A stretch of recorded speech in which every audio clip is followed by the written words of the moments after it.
Howdy, folks. I'm imitating who was the Tim Allen show with the guy with the fence? Oh yeah, the neighbor. I forget his name. Right. I think it was just the neighbor, wasn't it? Yeah, no, but not. But it was what was the name of the show? I forgot. Oh, Tool Time. Home Improvement. Home Improvement. That's what it was. Yeah, Home Improvement. I'm that guy because I had a cavity taken care of, and half of my face is numb, so I'm too embarrassed to have everybody look at my looking like Ralph Nader from the 2000 election. So I'll let Russ handle the pre-show. Go ahead, Russ. Yeah, so I've got a wife who's an early riser. She has to get to work around 5 a.m. on certain days, and so this morning it was about 4:30, and I heard noise, and so I checked my phone, and it says John Heyman, the Mets acquire Carlos Correa, and I'm like, John Heyman's been wrong lately. Like, I know Correa had the press conference and it was called off because there was some sort of medical issue with the Giants, and I know the Mets were in on Correa because he's best friends of Lindor, but I was like, I don't know. And, sure enough, after like 5 minutes of searching at 4:30 in the morning, it's real. And people start, messaging me, texting me, and I'm like, so of course I'm happy because he's a big upgrade at third base. I get the money's crazy, but we're well past the money's crazy now because he's $112 million over what they thought they were going to spend. So it doesn't matter. At the end of the day, all baseball fans would want their owners to do this, and anybody else who says otherwise is a liar. Hey, Jan, the only thing I'm fear, because I referred to the Mets as Evil Empire Part 2. This smacks of A-Rod to the Yankees in 2004 because all of a sudden, remember the deal to Boston fell through, and then the Yankees made the trade to Texas, and he moved to third base like Correa's moving to third base, and they didn't win for 5 years, and the reason that they didn't win was because of A-Rod, at least in the mind of Yankees fans. So I think this is, I agree. If you're a fan of the Mets, you don't care what Steve Cohen is paying, and he doesn't seem to care because his salary is going to be $380 million or something like that. But it doesn't mean that all of a sudden they're going to win the World Series. I mean, they still have to go out and do it. Yeah, sure. Yeah, absolutely. So it's a couple of things. So yeah, the A-Rod comparison is an interesting one, although I would say personality-wise, they're pretty dichotomically opposed, right? Correa's not the same personality to A-Rod. A-Rod has always been a polarizing guy. Correa supposedly wasn't. B, Correa and Lindor are best friends. A-Rod and Jeter at time were best friends until the column and some of the comments came out. So that friendship kind of ended. I'll agree with you wholeheartedly. Just because you want to say the best team money can buy and put it together has no guarantee of anything until the season plays itself out. But as somebody as Russ and I have talked about, right, being a small minnow in a big market team and a big market and playing that way based upon the old ownership, it's nice to flex some financial muscle a little bit. And I can understand the viewpoint of other teams, right? That people are pissed off that, oh my God, my owners aren't doing it. I've seen a lot of comments. It's bad for baseball.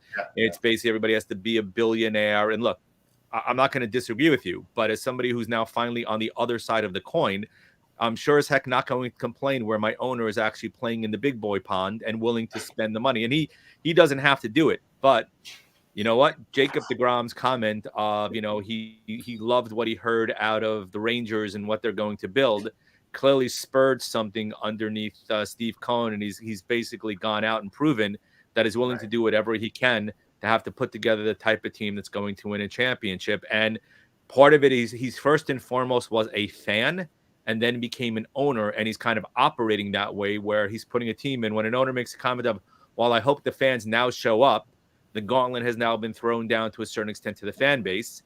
We'll see what my prices become in the future, depending on what tickets are going to cost, if he wants to defray it. But look, the money right now is silly money, as Russ said. We're way beyond the Steve Cohen salary tax, which was put in solely because of Steve Cohen. But at this point in time, they're operating in the market of they want to win, and they want to win now. And they have an owner who's willing, as your owner used to be, Mike, when George ran it. Now, again, he didn't always win, because money doesn't always necessarily buy championships, and you need to hopefully balance that with homegrown guys, which now needs to be the focus to a certain extent in the future. But other than a handful of them, they're really locked into long-term deals. They're usually 2-3 year deals. Whereas a lot of the guys, except for you have Lindor, you have Correa, you have Nemo, you have Diaz, and eventually you're going to have Alonso and McNeil probably sign long-term deals to remain here as well. Kev, what are your thoughts on this? Well, I mean, I think it's time for us to kind of move beyond the money.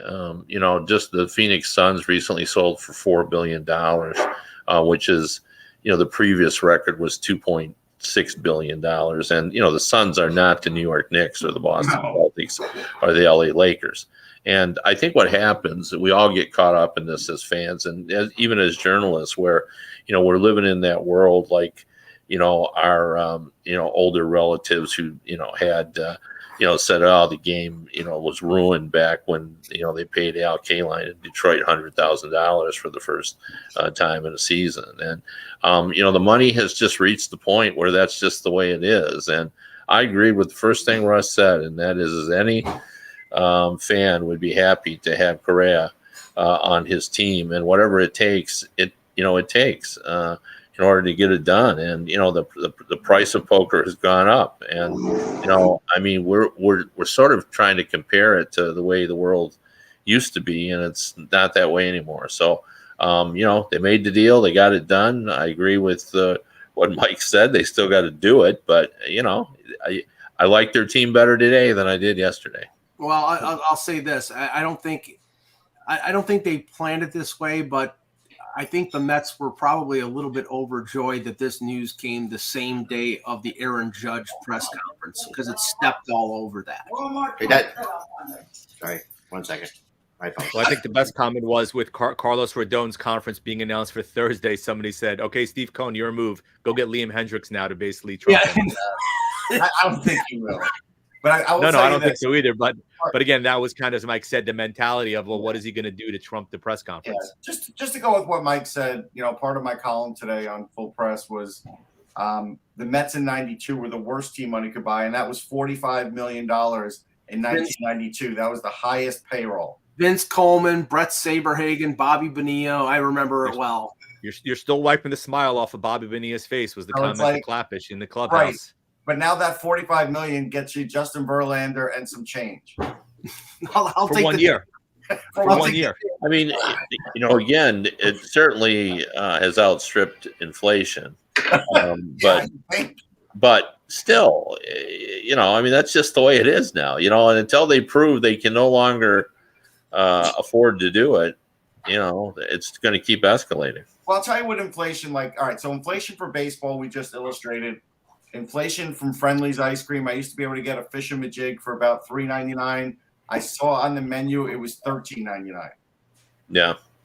So that's inflation for food. So definitely baseball is 100 times more than that. Yeah, and the payroll was $45 million, and so by that comparison, it should be what, $180 million. So like the Astros, I think were about 180, 200 last year, or something like that. Yeah. All right, ready, guys? Yep. It is Christmas Eve, December 21st, right? Yes. Okay, cool. Hello, Hockey World. It is Wednesday, December 21st, 2022. I'm Michael Agello, and going to the dentist sucks. I'm Jan Levine, and I've also gone to the dentist, but clearly in a little bit better shape than Mike right now. Russ Cohen from Sportsology, still enjoying Hanukkah. I'm Eklund, letting the dog out and getting back in time for my introduction. I'm Kevin Allen, and I wish Russ a happy Hanukkah. Yes. It's day 4, isn't it? Yes. It is day 4, yes. Tonight will be day 4. Yeah. Okay. Starting tonight. We have it here too, and we've been, so we're in the 4th day of Hanukkah as well. We have, 8 presents. We're all the same calendar act. Don't worry. Yeah, 8 presents for the kids on Hanukkah and Christmas presents. So our kids make up pretty darn. That doesn't live on over the international date line. I didn't celebrate Canadian Canada. Canadian Christmas. A couple weeks ago. Christmas. I got a couple. Remember, Canadian Christmas happened like 2 Saturdays ago. Anyway, let's. I got something to start with here that I think is really interesting, and that is the scoring rate of the Buffalo Sabres right now has to be taken into note. They are on pace to score 325 goals, right? And that would make them, and they'll still miss the playoffs. And possibly miss the playoffs, right? That would make them the second highest scoring team behind like the Florida Panthers of last year in the last decade. And yet they could miss the playoffs. So I mean, if you're a coach, how do you handle this? Like if you're scoring this many goals, you don't want to stop this momentum. But and it also, is it just their goaltending? I mean, are they playing good enough defensively? Okay, being from Buffalo, let me start this. Yeah, go ahead. You're not going to change the way that the way things are going because it's a young team and they're having success right now. And I don't think you should change things. But again, this team, based on the moves that they made or lack thereof, was not slated to be a playoff team. If it was, they would have gone out and signed Billy Husso or signed Jack Campbell or traded for a goaltender instead of signing Eric Comrie. Now that's not saying lay down and not try. They're trying. But right now, they don't have the goaltending. They don't have the veteran support for young players. They have a lot of good young players. They have a really good foundation, Power and Tage Thompson, who's only 25, and Darlene, but they're not ready. So just go out and play. People are in here in Buffalo are excited. Just let them play. That's all. Don't upset the apple cart. I mean, have we ever had a team, Kevin, that scored more goals than anybody else and didn't make the playoffs? Yeah, that's a great question. I would guess no. I mean, that's just a guess. It's funny and sort of ironic or coincidental that this morning I wrote a piece when I pointed out that the Carolina Hurricanes, who have the second best record in the league, are 23rd in offense. Like they're just not scoring any goals, and yet they're getting it done. And they don't even actually have the best defense. Actually, they're behind the New Jersey Devils, the team they moved past yesterday. The Devils are ranked 4th in goals against, and the Hurricanes are in 5th. But the Devils are a top 10 offensive team. So, there's some aberrations kind of going on with the statistics this season, like, the Buffalo Sabres, the Carolina Hurricanes. There's some other stuff going on, too, that to me is kind of nutty as well. Yeah. I mean, and the interesting thing about this is not just are they scoring a lot of goals, they actually are a positive goal differential also, which I don't think, I can't ever remember. I mean, maybe a couple like teams positive goal differentials don't make the playoffs, but that's usually they're in last place in their division. Well, not last place in the division, right? But second to last place in the division, I guess. Yeah. So, that seems like there's just that, you're talking right about anomalies. I mean, where can this go? Like, what can the coach do in this situation? Can he, or should he? Like Mike's saying, just let him play. Mike's saying, just let him play. Mike said, it's a growth year, right? The plan was the team is growing around them, right? You don't really have a shutdown defensive pair, right? Owen Power has had a good, not great rookie year. Rasmus Dahlin clearly's taken a major step forward. But when you look at kind of the rest of the blue line, it's kind of meh at best, a couple of pieces, but none of them that are viewed as a shutdown pair. And right now, you don't really have a number one goalie. You're using Craig Anderson. I mean, maybe Levy becomes the guy down the road, but you look at that team and they are built to score. They're built to have offense, and their goal differential is skewed by a couple of blowout victories, which clearly is the case, right? But when you factor in, you get in tight one-goal games, they don't necessarily have the goalie or the defense to probably perform that shutdown. And on the Carolina side, as Kevin said, right, no Vincent Trocheck this year. You're making do with Stastny and Kokoniemi as your number 2 center.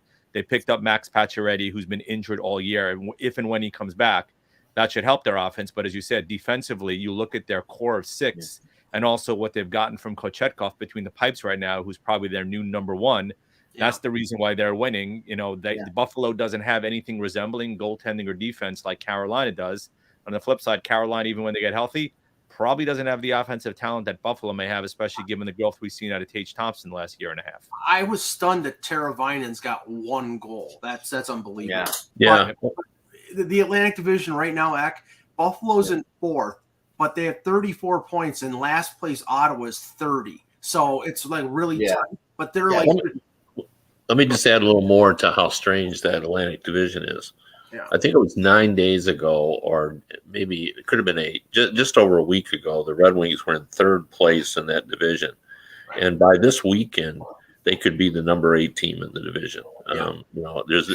It's been kind of an up and down where teams win a bunch, then they lose a bunch, and the Red Wings are in the midst of a 6-game, losing streak. And the one thing I would say about Buffalo, and maybe I'm I'm not really disagreeing with Jan, but a little bit I am. Like he pointed out, he's not playing great, but the reviews of him are great.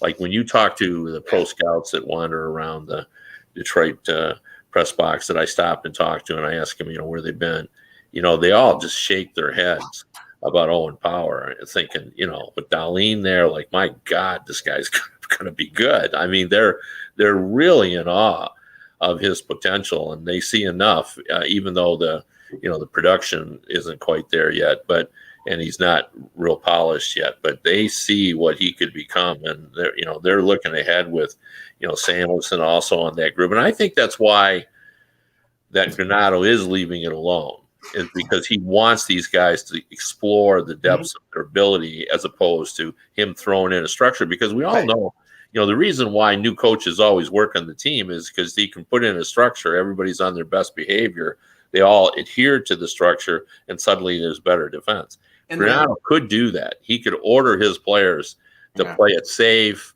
get the puck out, let's not fool around here. Right. But I don't think he wants to do that. I agree with Mike. I think he wants to let the horses run. Yeah. He wants to let them figure out what they can do and what they can't do, and we'll worry about next year. I think that's a great way to do it. I mean, and the fans love it. I mean, the fans are loving it. They don't expect this team to make the playoffs necessarily. I mean, they want them to make the playoffs, but they're used to them not making the playoffs and being boring. So why not make the playoffs and be fun? And the funny thing here is that the key guy, even though Dahlin and Power are sort of the cornerstone linchpin guys, the key guy might be Samuelson, because when Samuelson got hurt, they were 7-3. They lost 8 in a row, and now since he came back, I think they're 8-4-2. So his complement to Dahlin playing on his left side, it definitely is a big factor to their blue line. And again, how ironic is that, given the contract he signed, and everybody was up in arms of the 7-year deal they gave him, and that deal, presuming he continues to progress as people think he might, and becomes that shutdown guy, might be an underpayment as you get towards the middle stages of that deal. You got to give Adam some credit on both Thompson and him. Both Thompson. No, those are good deals. I didn't knock either. But the thing is, they have to get aggressive with their goaltending, or they could be the highest scoring team on earth, and it's still going to be a problem. So we'll see. Plus, the season's big. I don't think they had a lot of goaltending options. Like you talked about Ville Husso. I mean, the Red Wings made that trade; it was a done deal. Like they never really. Yeah. I mean, I guess they could have called and tried to get on it. Right? They could have, but Yzerman and Armstrong have a relationship that goes back a while. That Holland and he were tight, so I think that was kind of a done deal. They were rumored to be in on Campbell, but they didn't want to go 5 years. They could have been in on Cam Talbot, but they I guess they chose not to. I mean, they really went to the dollar store when it came to. Yeah, we never heard about Allmark either. We never really knew why he left. I know. Offer them the right amount of money, because they didn't give him the right amount. That's I know why. They offered him a 3-year deal because they didn't want to go. They didn't want to go any longer than 3 years on any of their goaltenders. Yeah, he wanted more than that. And he got 4 years and $5 million from Boston. So that's a miscalculation on their part. They missed it, because that's a good day. Yeah, but you thought they overpaid when they. Yeah, but again, they still needed somebody. Yeah, but I'm saying, we're criticizing Buffalo for not doing it, but we thought that Boston overreached when they paid that 4th year. Boston has Swayman, so that was the thing. At that time, they were using Allmark as a $5 million backup, and that was one of the reasons why they seemed to go away from Cassidy, because Cassidy didn't have a lot of trust in Allmark, and he went with Swayman instead. Right. And so then this year Montgomery has more confidence in an experienced Allmark than an inexperienced Swayman, and the roles are sort of reversed, which equals what the salary is. He's a $5 million goalie. I still think it's a little bit of an overpayment, but he's a good goalie. And when his problem, like a lot of other goalies, has been staying healthy. In Buffalo, he always got hurt. Now doesn't seem to have a problem with Boston. So sticking with the kind of Buffalo defense concept, Rasmus Ristolainen, who is no longer Buffalo Sabre, obviously, but a Philadelphia Flyer, has been in the news a lot the last couple of days. People have been talking about this on the internet.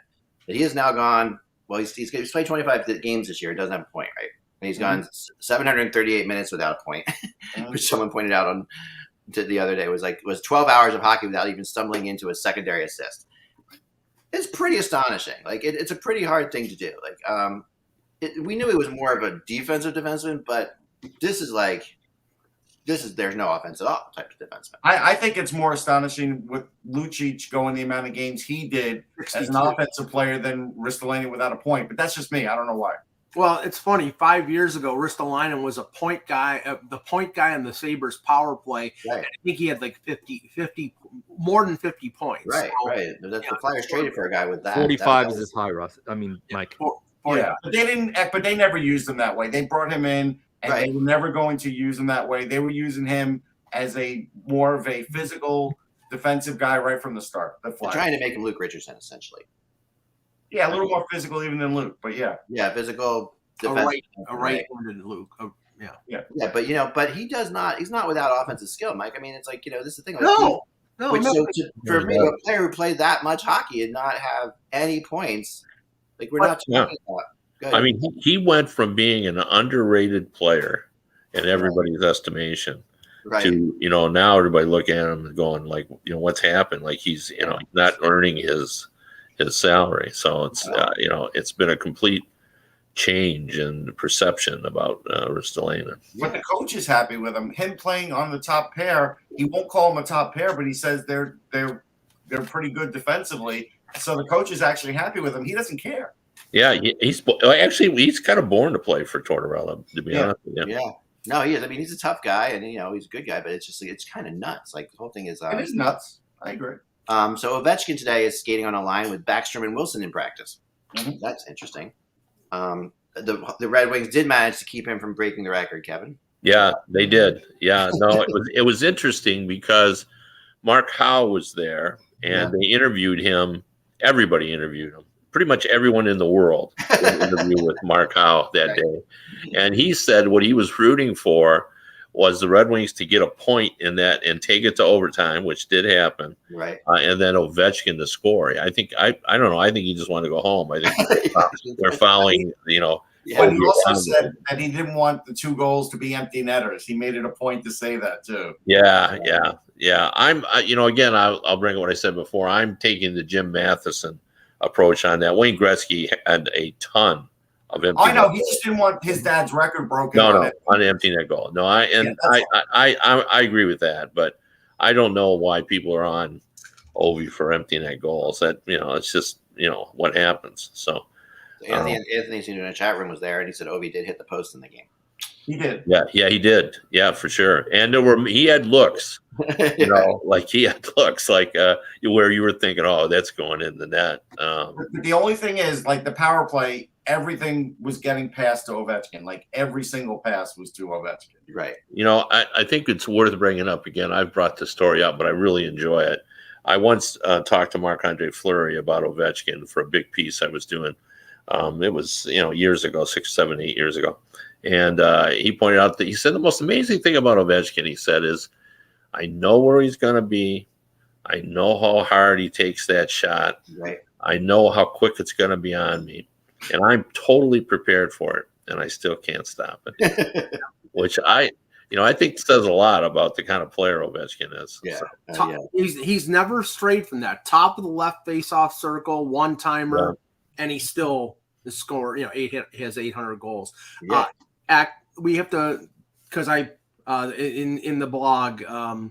The big news of the morning was the contract of Artem Zub by the Ottawa Senators. It had been sort of leaking the last 24, 48 hours that the Senators wanted to get that deal done before Christmas.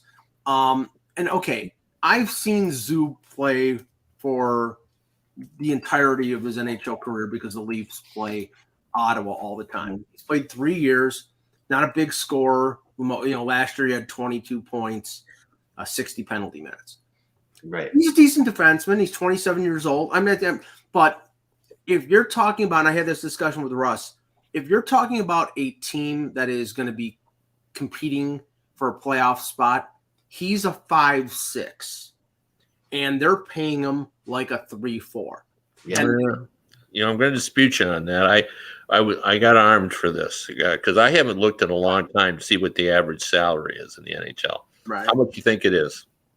Average salary? overall? Yeah, the average salary for all players. Probably around 4.2, 4.3. No, it's actually 3.5. I was gonna say How much is it? How much is it for a defenseman with term? At least 4. Yeah, it is. It's over 4. And he's giving up the prime years of his career. And I think he's an above average defenseman. He's given up 27, 28, 29. You're always crying to try to get defensemen like him at the trade deadline. And they're going to lock him up. And I think the average salary is going to be close to $5 million within a couple of years. Well, right. I don't mind the salary, but is he a 4-year defenseman? I don't know. I think he is. I mean, he's dependable. You know what I mean? He's consistent. Like, he's not great, but you got to pay these guys. Not everybody can play for $1 million. No, I mean, that's true too. And he's not. It's not like he's getting the 6, 7, 8 year deal, 6, 7, or 8 million. He's not getting. But when I looked at it, considering he's giving up his best years, I think it was a fair deal, or at least close to it. Did he get? Should he may have been 4.2? I don't know, maybe. But I didn't think it was outrageous. Let's put it that way. I think a top 4 defenseman is a $5 million player, right? And that's right. That's my assertion. That he's not a top. I think he's top. But don't you think? I think he's a 4 or 5. He's top 4 for them. He's not a top 4 for a good team. But like Kevin said, his good years. I mean, he's 27. He's good age. Yeah. I mean, I don't know. I mean, I don't like, if you want to say maybe they're a little overpaid, I'd certainly say, okay, maybe, but I don't think it was outrageous. Yeah, especially on a 4-year deal. I don't think so either. Speaking of $5 million contracts, a quick look today at the Pacific Division is really interesting. We have in the Pacific Division the following goalies. Okay, and this is we know these goalies well. We talked about this year. So here we go. The following goalies in the Pacific Division. I have it written down here. Okay. Cal Peterson, Jack Campbell, Philip Grubauer, Jonathan Quick, Thatcher Demko, Jacob Markstrom, and John Gibson. Well, Cal Peterson's the starting goalie for the Ontario. Right now he is, right? But he's been playing a lot. So let's take him out of that list. Well, and he's on their payroll for that price. So, so he's over 5. These are all these goalies make over $5 million. Mm-hmm. And none of them have a save percentage of 900, which is pretty astonishing. Like we talked about, the goalie save percentages being low, but for them all to be in the same division. Yeah, I think that's the quirky part of that. Yeah, but we've talked about this even for years, even though the argument wasn't the same. But how often does it happen when you give the guy term and then the guy underneath comes up and takes the job? I mean, that's I've said for a lot of years that it would be hard for me to commit long-term to a goalie just because I've seen it so often where the guy, steals the net and it's, then you're stuck with the guy making more money who's the backup. And it doesn't really matter what the money is. It's just the look is bad. Look is bad. It looks bad, right? It looks bad, and the backup who takes the job eventually, starts to feel a little bit resentful. Yeah. So and it doesn't happen in other positions because, you can only play one goalie. But, right. You can play, 6 defensemen and 12 forwards. So, if you screw up on a contract a little bit, it's not the end of the world. With a goalie, it's a different story. So Randy in the chat room says these are all awful goalies. I totally disagree with that, Randy. These are not awful goalies. Okay, let's go through. Quick's a Hall of Famer. Let's go through one by one. Okay, Demko is a good goalie. Yeah, I'll take sure. Yeah, who's also out hurt right now. So it's I don't know if it's a fair comparison to look at his numbers because he's hurt right now. Yeah, All would take Demko in a red hot minute. Yeah, most teams would take. The Red Wings would love to have him. Yeah, Markstrom is a good goalie. I'd take him. He is. He's had a bad year. He's been outplayed by, as Kevin said, his backup Dan Vladar actually outplayed him. But Markstrom was good in Florida. Bad year, in Calgary. I would never have Markstrom on my team. I don't like him. It's like a bad 25 games, but not like we're not talking about like that's a Mike Agello take there. No, it's just because he doesn't come up big in big spots. He just doesn't, and I would be afraid of him in a big playoff game. I don't like him. I mean, Quick is obviously a Hall of Fame goalie. Quick's a good goalie. Yes. But he is a Hall of Fame goalie, but is he a good goalie now? No, he hasn't been a good goalie the last couple of years, but he's on the He was last a Hall of year. Fame goalie last Oh year. yeah, I thought he was really good last year. Last year, you're right. Last year was good, but the last Yeah, 2 years yeah. before that, he wasn't particularly great, and he's regressed again this year. Phoenix Copley's been outplaying him so far. Yeah, but he's still a big Quick's in the Hockey Hall of Fame. People are questioning that. There's no question. Yeah, he's a Hall of Famer. Stanley Cups. Yeah, he's got all these Stanley Cups. He's there's no question about it. No, and okay, then of course we're not gonna fight about Campbell, but I don't want to have a Campbell. No, we're not going to fight about Campbell because he's not right now. As we speak, he is not a good goalie. He has lost his job to Stuart Skinner, who they've signed to an extension. Can he be a good goalie later on in the season? Yes, but right now, if Edmonton could bail out of his contract, they would, but they can't. Gibson is a good goalie. Yes. Yeah. All right. We always talk about Gibson all the time. He has been overworked in his career, and we've seen that overwork take its impact the last 2 or 3 years or so. He's been hurt 4 times this year. 4 times. Like if you were to look at divisions and like the best goalie division is, definitely It's the Metro. It's the Metro. There's no question about that, right? Metro. But so Campbell. The reality about these guys being good goalies is a professional GM paid them $5 million a year. All right, this is the reality. I mean, you have to think these guys. That doesn't happen out of nowhere. GMs make bad moves too. They do. I know they do, but it's not like I would still paid them. I still would have paid them. They didn't pay him $2 million a year. They paid him $5 million a year. They're not like. These are all considered starting goaltenders, okay? A $5 million goalie is a starting goaltender. If you're a starting goaltender, you're one of the 32 best goaltenders in the world or in the NHL or whatever you want to call it. You're a good goalie. I mean, if you're making $5 million as a starter, you're good. I mean, not to say every team has that. Not every team, and there are many teams that would take. I mean, like we talked about, like Ottawa would take one of these guys. Buffalo would take one of these guys in a heartbeat. Yeah. A lot of teams would jump on these guys, right? So the only two $5 million goalies in that division that nobody would take right now because of the way they're playing is Cal Peterson and Campbell. Now that might change later in the year because I think Cal Peterson's a good goaltender. I think he just has been sort of a victim of circumstance in LA. And Campbell is having a rough time adjusting in Edmonton. He could be good next year. He could be good later in the year. But right now, he's having a crisis of confidence, and he's been terrible. And Cal Peterson is down with the Ontario Reign in the AHL. So they can find their way. They can find their way back. But right now, nobody would touch them with a 10-foot pole. Well, right now, Markstrom's just in the same boat, right? But the reality is, I put Markstrom right there too. Like I don't think Markstrom's having a particularly better year than Campbell. I think that the reality is they're all in that boat. Markstrom wasn't good last year either. If you want to be fair. Markstrom was a finalist with the Vezina last year. There's a difference. He wasn't good in the playoffs. No. Well, he wasn't good against Edmonton. Edmonton was just on a buzzsaw offensively when the playoffs hit. Yeah, Campbell was the best goalie for the first couple months of last year. I mean, it depending on how you chase it. These goalies are streaky people, right? Goalies are streaky creatures, and it's not all their fault either. Like sometimes teams just don't play well in front of them for long periods of time. Like if you look at the high percentage shots, right, Kevin? Are we right about this? You are right.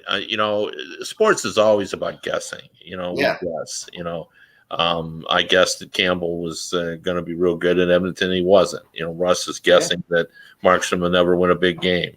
It's always guessing. Yeah. But the problem is goaltenders, because of their importance and the fact you can only play one of them. Yeah. It just when you guess wrong on that, it just is more glaring about.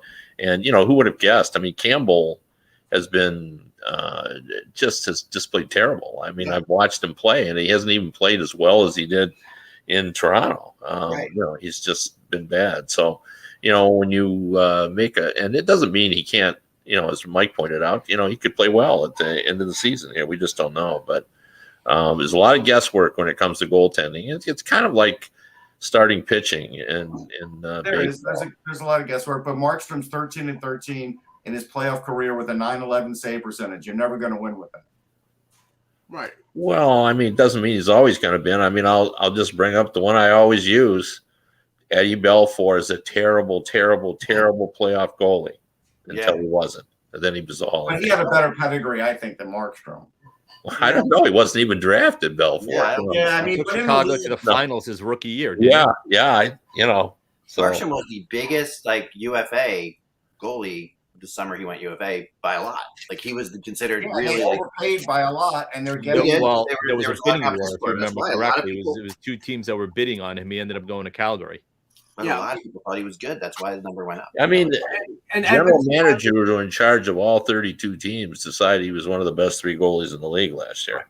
And Not all those GMs are. No. In the regular season, he was. Yeah. He's a bad playoff goalie. So, but then, see, this is where I get into good and bad. Obviously, it's a weird word to define, right? But the idea of if a guy is good or not versus if he's playing well are 2 different things. I really think that playing well is streaky in and out. But are they good? Do they have the potential to steal a big game for you? All these guys do.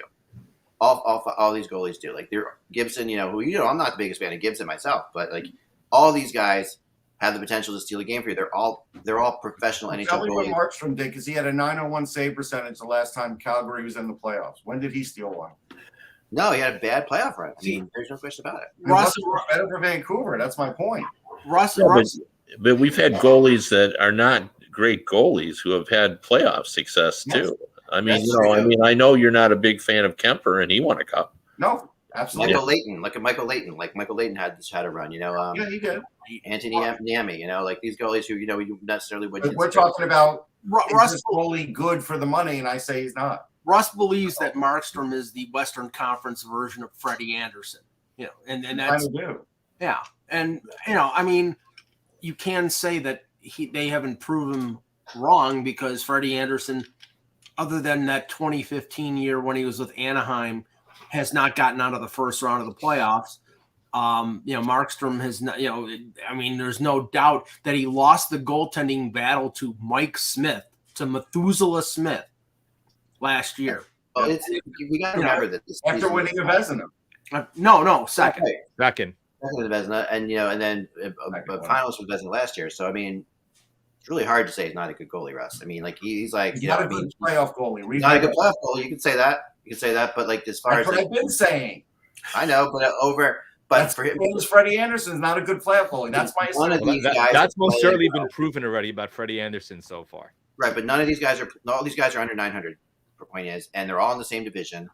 And this is obviously there are some scoring teams in this division. But besides that, it just seems kind of crazy. Is it the kind of hockey that's being played in the Pacific? Is it really way too far wide open right now? Is that possible? Since we're on the goaltending subject, I want to ask Kevin a question, because Kochekov is playing unbelievable right now with Carolina, and right now Anderson is coming back from an injury, and Ranta's the backup. And I heard Elliot Friedman talking this morning that when Anderson comes back, there's some people that believe, well, they're going to have to trade a goaltender, but know that he thinks Carolina will probably just keep 3 goalies because, of their history with injury problems, and that maybe they might even send Kochekov down to the minors, which I can't imagine them doing because he's playing so well. But for that team, I can imagine them keeping 3 goalies because they've been screwed by goaltending the last few years, and I can't imagine them trading somebody and then regretting that they traded them. Yeah, I agree. I mean, I think they will definitely keep 3 goalies because of that. I would. Yeah, I think that's what they're going to do as well. But they're in a real tough spot because you don't like, as a coach, especially a real principled guy like Ronnie Brindamore, or to lose your job because of injury. That's always talked about. Yeah. But he has been so good, this young kid. I mean, he's three shutouts in his first 18 games in the NHL. His 8-0-2 run right now ties him with Cam Ward for the franchise record. He's been so good early, and this is so unheard of. I mean, he's 23 years old. We don't expect goalies to come in and play, like that. It's rare. I mean, it happens, but it's rare. And so the fact that he's doing all this is really remarkable. So, I think they'll try to work both of them in, but ultimately, it's a business, and if Anderson can't come in and hold his own, now the one thing they are going for him is, I think their defense is the best, even though their numbers don't say that. But I don't know a defense. Let's put it this way: I don't know a defense that's harder to play against. Yeah, I don't know. Yeah, when you watch them, I saw them live, and there was no room to operate in the offensive zone. I mean, none. Like, every player was marked. It was incredible. I was really impressed with how much the lack of room that was in the offensive zone. So, I think that's their key, and maybe both goalies could perform at that level. But the youngster has been so good that they're not going to phase him out. I can't even imagine them sending him to the minors. Yeah, no, me too. I mean, and then what they do so well, what I was watching the other night too, is that they do play like they do cover everybody, like you said. They have a 5-man defense, playing defense all the time, and a lot of that goes to Rob Brind'Amour, one of the best defensive forwards of his time. Teaching forwards to play defense. I'm a big fan of forwards playing defense, and that's kind of always forgotten about. I think when you think about how good a team is defensively, they always look at the defensive pairings and stuff like that. But like we talked about earlier, though, they do have to figure out how to score more in the playoffs. Yeah. A lot of times they're the most talented team in the playoffs, but they can't score and they lose. Yeah. I mean, 23rd. I mean, that's not 15th. That's you're down in the bottom third of the scoring, and especially this year when what do we have? 16, 17 teams averaging 3 goals or better, maybe more. Yeah. So they're down there in the 2.88 range or somewhere in there. So they've got to score some goals. I think Jan's right, though. I think they're counting on Pacioretty to come in and give them a boost. I know even it's a cliche now, but that the guy coming back from injury is your trade acquisition. Waddell said that when Pacioretty went out, that he's looking forward that they don't have to make a trade because Pacioretty will be their trade. Yeah, but I wouldn't bank on that because sometimes he can't stay in the lineup either. And so if you look at that team, right? Kochetkov isn't making a lot of money, so from a cap perspective, they can keep him. They have Pacioretty $7 million on long-term IR. What they do need, as I said before, but if you don't see more out of Kokoniemi or Stastny in the next, let's say, 20 games or so, the guy I think they're going to go after is Bo Horvat from Vancouver. It just makes a ton of sense to give them that number 2 center that they're really lacking. Guy who can score, guy who can play on all 3 phases of the ice, guy I think Brind'Amour would love.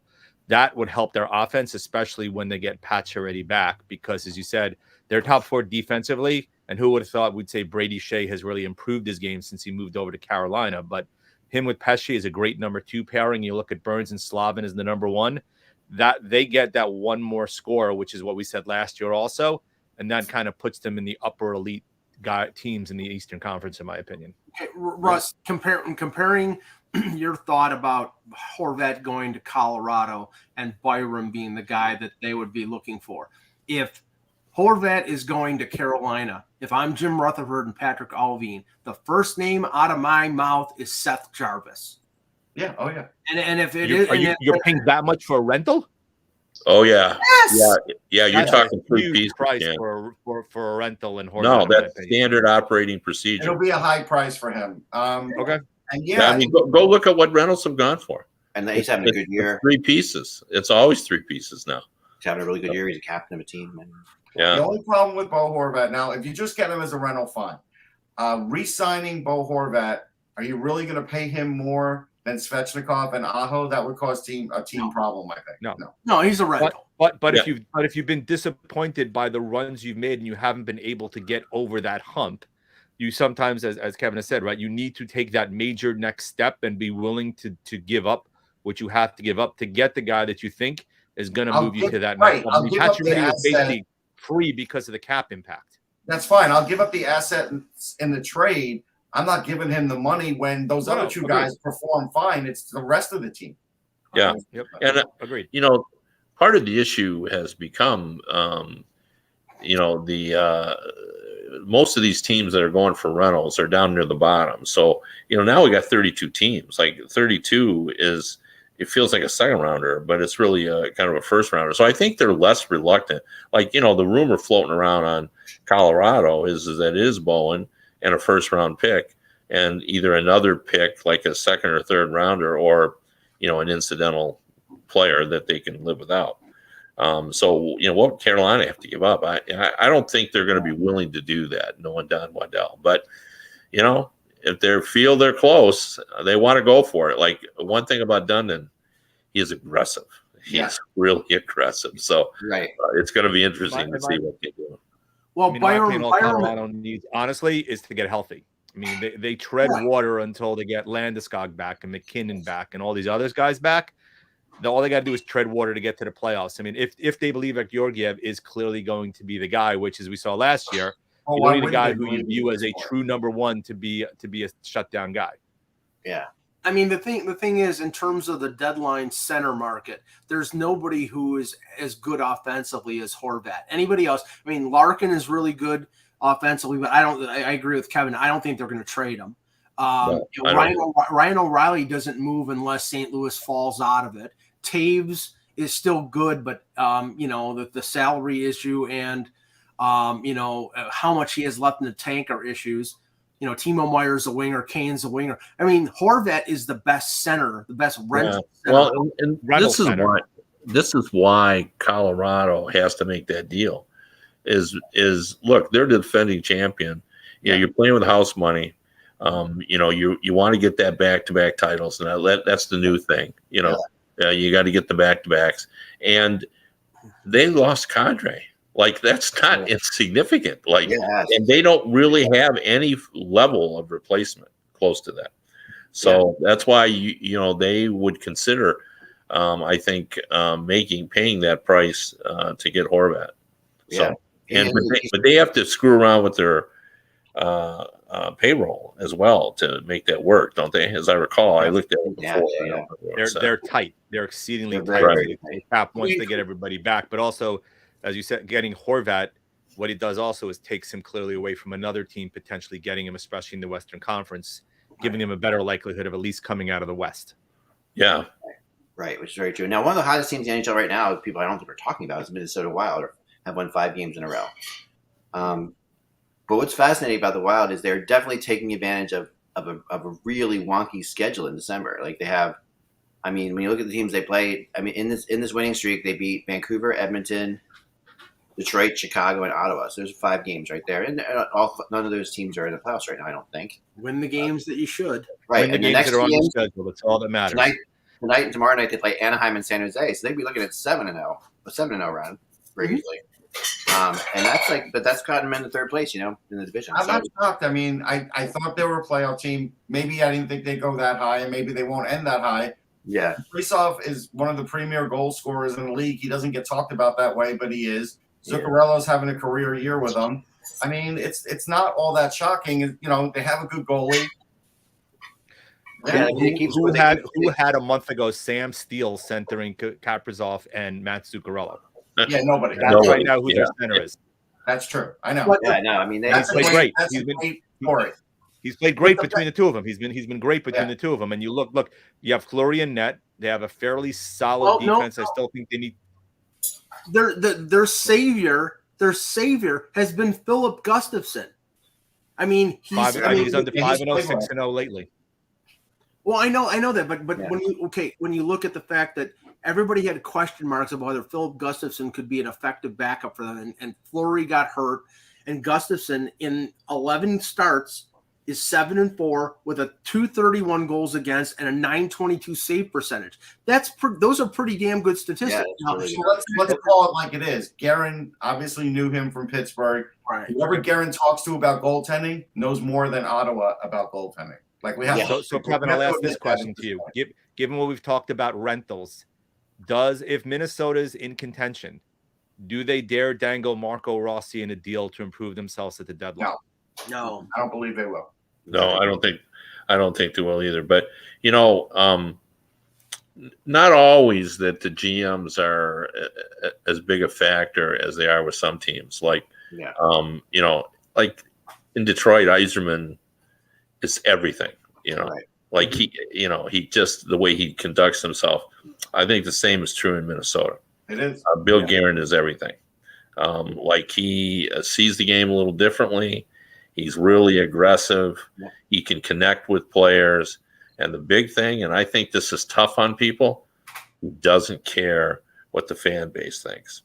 He does what he thinks is right. And that's hard to do in today's world with social media and the marketing department's on you and everything else. And he doesn't hide. He does a lot of interviews. He's very visible. Yeah, he doesn't hide. That's the one difference than Yzerman. We don't see Yzerman. He doesn't hide, but he just refuses or declines to deal with us. But is that something that he sort of learned from Jim Rutherford? Because Jim Rutherford doesn't seem to care about what anybody thinks. He just goes. He has the reputation of being sort of a wild trader, and doesn't matter what when or what. He just does it. Well, I think some of it is just Bill's personality. If you think back, he was heavily involved in the Players Association. Right. He was a negotiator. He's got. Guy.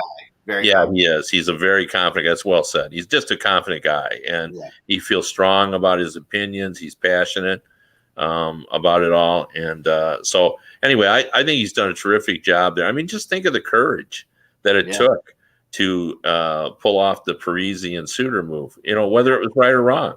He just felt that they weren't going to grow. They weren't going to grow. Move in the last couple of years, knowing that dead cap money was going to be there, but luckily. They've drafted well, and Matt Boldy, guys like that, they've all been factors. So, and he found a way to sign Kaprizov also, which was very questionable. If you remember, a lot of people saying he wasn't going to come back, and stood his ground and got him on a relatively shorter term deal to make sure that he stayed there. Yeah, you're right on that. Yeah. And confident GM is what an owner like a Greg Leopold needs. I think that's something that makes him, because like you said, that Suter Parise thing, he had to sell that.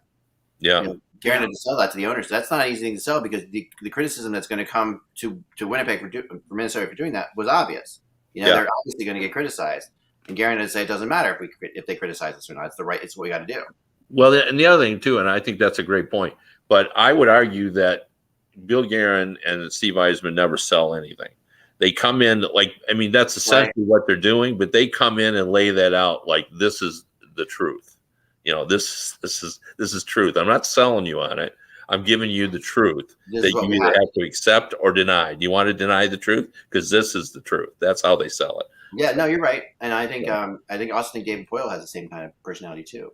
With at times, he's also. Do you agree with that or disagree? I think David. Yeah, David's more of a diplomat, and I think he's less confrontational. I mean, I think he wins. A lot because he's an incredibly nice man, and I think he knows how to I think Guerin and Yzerman can be more intimidating than David is. I think I bet Chris Illich doesn't enjoy sometimes hearing from Steve Yzerman, and I bet, you know what I mean. Like they like him and everything, but they could be pretty forceful guys. I think Guerin's pretty diplomatic too, though. I don't know. Poile, it's funny, Poile is that way, and Poile better than probably anybody does. My experience, he does come off as he's a good diplomat, good political guy as far as all goes. But then that's how he acts, and then what he actually does is some of the most aggressive type moves that you'd ever see. Oh, yeah. He's definitely aggressive. Yeah. So that's a weird dichotomy to his personality. Like you would not expect this is the guy that's the most aggressive. No. And it's getting to the point the way Nashville has played, and we're a few games away from the halfway point. They're 500. They're not playing well. They're starting to be in a situation where if they don't start to turn it on, they fall out of the playoff race. And Poile doesn't sit on his hands. Poile makes moves. So what does he do? What does he do now? Does he try to trade Ryan Johansson? Does he do what? I don't know exactly what he can do. Maybe he's locked in. Does he fire the coach? He's always trying to trade Ryan Johansson. I don't think that. Yeah, I think he's tried for years. Yeah, I don't think he does. I don't think he fires the coach. He likes Hines. I think he believes Hines is not the problem. The problem is the roster he put together, unfortunately. So I heard a rumor, Kevin, about Nashville. You can maybe help me with this one a little bit. And we talked about it on the show. I don't think you were on. And that is, that you've got the Poile's getting that this might be his final year, and that the feeling of Barry Trotz being in town, wanting to be a GM as well. Obviously, Poile and Trotz talk to each other. They get together, they have lunches and things like that. And I'm wondering, if there's a possibility that you could see Trotz jump into that job, and possibly even jump into that job as a coach this year at some point. Mm-hmm. I don't see him bringing in Trotz to coach. I think there's too strong of a relationship with Hines, and I think he believes in Hines. But I can't. I wouldn't want to speculate about Trotz. I mean, Trotz's popularity in Nashville is high. It feels like he's a Nashville guy now. Yeah. His daughter still lives there. He's there now. Yeah. So yeah, I mean, I guess that's a possibility. And with this new ownership, they don't have a track record. We don't know how they feel about things. Yeah. So I don't sense that David's ready to ride off into the sunset, but I don't know that either. I think he'll surprise us. I think the issue with Poyle is the same with a lot of general managers. Like, what will they do when they retire? I think you'll do what Brian Burke has done. Like, I think you'll have like a Brian. I think you have a Poyle Trotz situation, like a Burke Hextall situation, where you can have the two of them. He gets kicked up to president, right? He gets kicked up to president, still as part of the team. I can see. Okay, that makes sense. I'd buy that. That's kind of what I've heard could possibly, and I have heard from people within the organization that Trotz is constantly on the phone with them, talking about what's going on. Even though he's saying I'm not doing anything on the ice, he's like definitely giving his opinions about what they're doing. Like that's the team he follows the most because he's right there, like you say, he's a Nashville guy. He's got opinions. He really feels he was there through the team's hard times, and Yeah. Well, it's interesting. There's a lot of we were talking before about the what's kind of happened around the league. I remember last year how I was watching Tampa Bay and just wondering whether they were going to be able to pull it all together because they did not look sharp. But now when I watch them, I like how they're playing. Well, John Cooper didn't like the way that they played last night. He read them the riot act. Because they were 3 days in Toronto pre-Christmas getting all their shopping done, and apparently, and I watched that game intently last night, and they got outworked by the Leafs in the first two periods. But it's a statement of how good that team is, Kev. They were outshot 29-9. They were only down 2-0 because Vasilevsky stoned the Leafs blind, and they get a goal early in the third period. And for a game that they shouldn't have even been in, they had a chance to tie the game and earn a point late in regulation. That's what I mean about Tampa. They don't have to play 60 minutes of hockey. They're so good they can turn it on for a 10-minute window and still get points. Yeah, there's parts of their game too. I noticed their penalty killing hasn't been as good as it needs to be, but they're there. Like they're still a contender. So you just got to wait and see. I mean, it all comes down to how well they'll be playing, in April. Russ wrote something for Sportsology that I wanted to touch on because, of course, covering the Leafs, I've tracked them and the Marlies over the last 10 years. And one of the things that Kyle Dubas, if he goes by the way of the dodo bird and it gets fired and goes someplace else, one of the things that he can put is on the top of his resume is his talent recognition and bringing in players who are undrafted free agents. He did it with Trevor Moore a few years back when Lou Lamoriello was general manager. Trevor Moore got traded and now signs a 5-year contract with the Kings. He did it with Mason Marchment. Both of them won a Calder Cup with the Marlies. Marchment goes to Florida, now goes to Dallas. He's making big money. And I'm not predicting this guy to make big money, but the talent recognition, Russ, of a guy like Noel Hoffenmeyer, who was an Arizona draft pick who they passed on. The Leafs signed him to an AHL deal. He's played 2 years in the American Hockey League. Now he's scoring at a point-per-game pace, and I believe they're going to end up signing him to an ELC. And who knows what, but the talent recognition of guys that are picking up off the scrap heap who turn out to be good players. Yeah, when I spoke to him, it was in his year that he could have been redrafted, and he never got invited to the combine because he just wasn't on that list. He doesn't get drafted. Well, I remember talking to him, and he's a really good offensive defenseman. He wasn't bad defensively, and he probably needed to fix his skating a little bit, like a lot of players. And I was shocked when he didn't get drafted. I was just like, man, this guy's got something. And I was really surprised that he didn't even get to the combine. I think if he'd have gotten to the combine, I think he might have gotten drafted. I really do. But at any rate, this is a good job by the Leafs because the minute the Leafs got him, I said to Mike, listen, this guy can play. And if they stick with him for a while and just give him the time in the AHL, and this is why a lot of teams have to give time to players in the AHL to develop. And you know what? They might get a third pairing guy out of him. Yeah. No, he's been impressive. I mean, it's a really, and I mean, Dubas, it's hard to complain. Like the Leafs are having a great year, right now. I mean, obviously, obviously the playoffs are the benchmark for them, but the year they're having, you can't complain. You can't complain about it at all. Right? No, but what the problem is they could get 115 points. Yeah. Finish second in the Atlantic behind Boston and play Tampa in the first round and lose. Yeah. And Dubas gets fired because the pressure of winning is so great in Toronto at this point, or at least getting out of the first round, that if it doesn't happen, it doesn't matter who the coach is.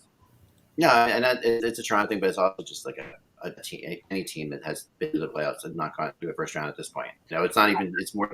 Toronto amplifies it, but it's a thing. That has to happen. Well, the reason I chime all the time about the NHL playoff situation where it should be conference and not division.